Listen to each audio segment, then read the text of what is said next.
Como organizar sua comunidade em 2026 sem te sobrecarregar e fazendo de um jeito que realmente funciona?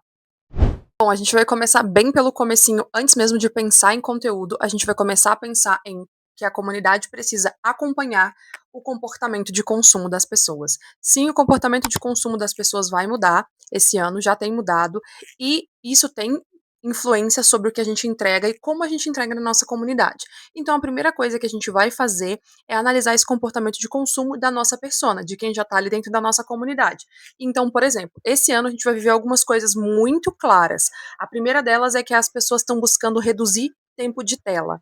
A segunda é que as pessoas vão parar de seguir pessoas e coisas e fazer coisas que não sejam relevantes para elas.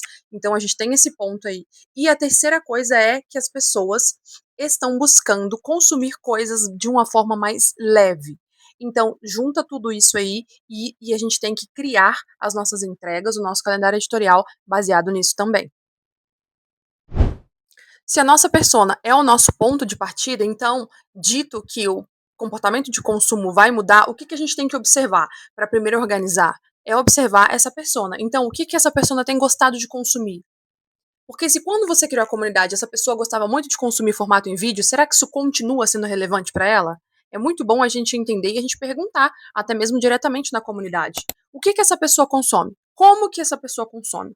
Quais que são os formatos que fazem com que ela mais se envolva? E aí você pode observar isso sem sair da sua comunidade. Você pode observar aquilo que funcionou no ano de 2025. Então, dá um passo para trás, antes de você construir o seu janeiro, você começa a olhar o que deu certo no ano passado. Então, deu certo conteúdo em vídeo? Não, deu mais certo conteúdos ao vivo. Deu mais certo a gente falar em textos, deu mais certo a gente fazer encontros presenciais. O que deu certo na sua comunidade que você pode manter para o ano de 2026? Bloco 1 e 2. Primeiro a gente olhou o comportamento de consumo geral e depois a gente olhou para dentro da nossa própria comunidade. No bloco 3, a gente vai fazer a definição das nossas entregas e dos formatos. O que a gente manteve, o que a gente vai adicionar, o que a gente vai atualizar, o que a gente vai mudar e o que a gente vai descartar de entregas e conteúdos para dentro da nossa comunidade. Então, assim, vamos fazer algo com menos quantidade, mas com mais intenção?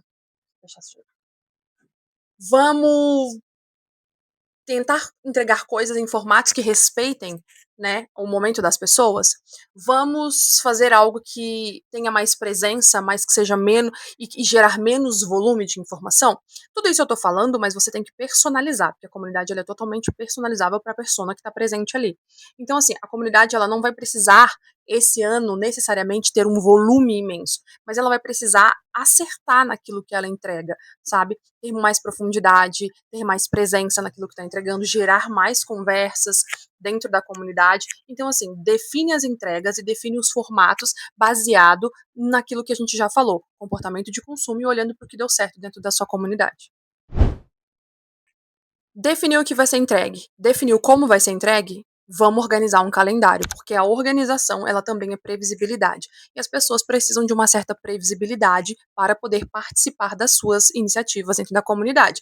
Então, o teu conteúdo está definido, agora é hora de a gente montar isso num calendário. Você não precisa fazer um calendário anual da sua comunidade, mas um calendário trimestral, um calendário semestral já te ajuda bastante e já ajuda bastante os membros a ter previsibilidade sobre o que vai acontecer e quando vai acontecer. Então, por exemplo, quais os eventos, né, que vão acontecer dali a 3 meses? Você vai ter um hot seat na sua comunidade? Você vai ter um encontro ao vivo? Quando que ele vai acontecer e a que horas ele vai acontecer? Isso precisa estar no calendário. Qual que é a sazonalidade desses encontros?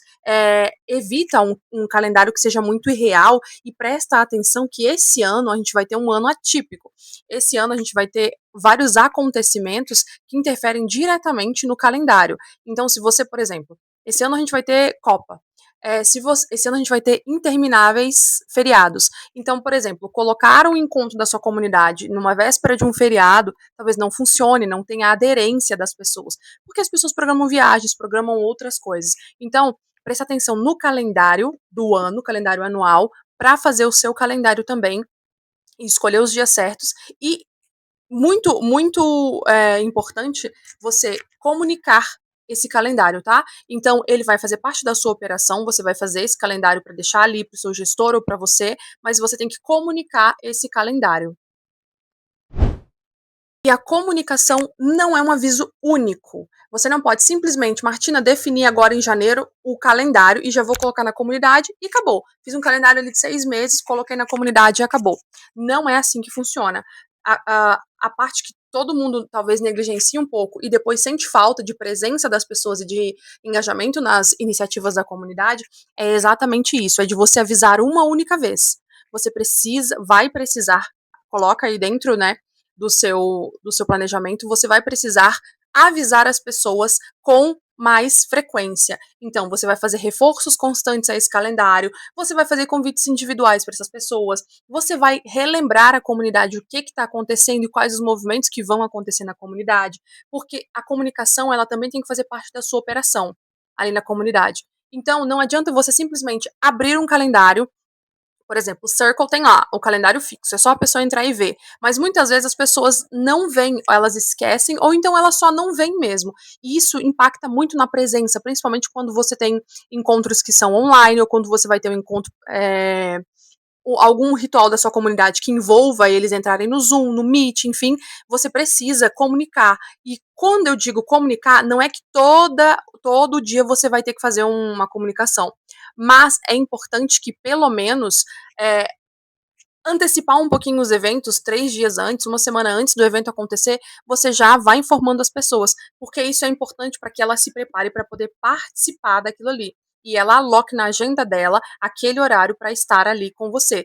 Muitas vezes as pessoas não participam porque elas não sabem, porque elas esquecem, ou porque elas queriam, talvez era até relevante para ela participar, mas ela não teve como, porque ela não sabia o que ia acontecer, ela marcou outra coisa. Então é importante você fazer reforços, pequenos reforços desse calendário aí durante esse período e antes dos eventos também.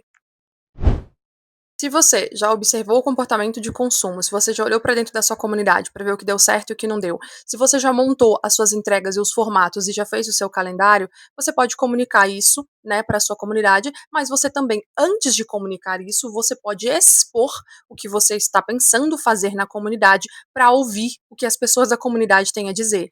Por quê? Porque as pessoas, elas poucas vezes elas expõem de fato o que está sendo efetivo, às vezes, nas comunidades, e o que elas gostariam que tivesse, por exemplo. Então, assim, nem tudo vai precisar ser aplicado, mas você vai poder ouvir as pessoas. E o sentimento de ser ouvido é muito importante no contexto de comunidade. Então, assim, ouça o que as pessoas têm a dizer. Por exemplo, exponha: olha, eu estou pensando em fazer esse ano XYZ na comunidade. O que vocês acham? Eu estou pensando em entregar XYZ nesse formato N. O que vocês acham? Você pode ir absorvendo aquilo que a comunidade diz, te trazendo ali, ajustando algumas coisas, sem perder a identidade e sem ter que desfazer todo aquele planejamento que você fez. Então é importante ouvir a comunidade, sim, para ter essa aderência, e é importante que você comunique essas coisas, que você seja transparente mesmo, isso é importante. Não tenha medo de falar com a sua comunidade, porque isso de você ouvir a comunidade, de expor o que você está pensando, cria uma sensação de proximidade e estreita os laços ali e abre mais colaboração. Então comunica para as pessoas aquilo que você está pensando em fazer. Absorve o que é bom e o que não for bom, aí você descarta. Claro que se você quiser ajuda para desenhar esses fluxos, para entender o que a comunidade gostaria e etc, para montar essa linha editorial, esse calendário para sua comunidade, eu trabalho com uma consultoria em estruturação de comunidades e também trabalho com a organização de comunidades que já existem, exatamente para criar esses fluxos. Todas as informações você vai encontrar aqui na descrição do vídeo. E uma última coisa que eu queria reforçar com você é que a comunidade ela nem sempre vai ser sobre fazer mais, tá? Mas ela vai ser muito sobre fazer o que faz sentido. Então, até o próximo vídeo.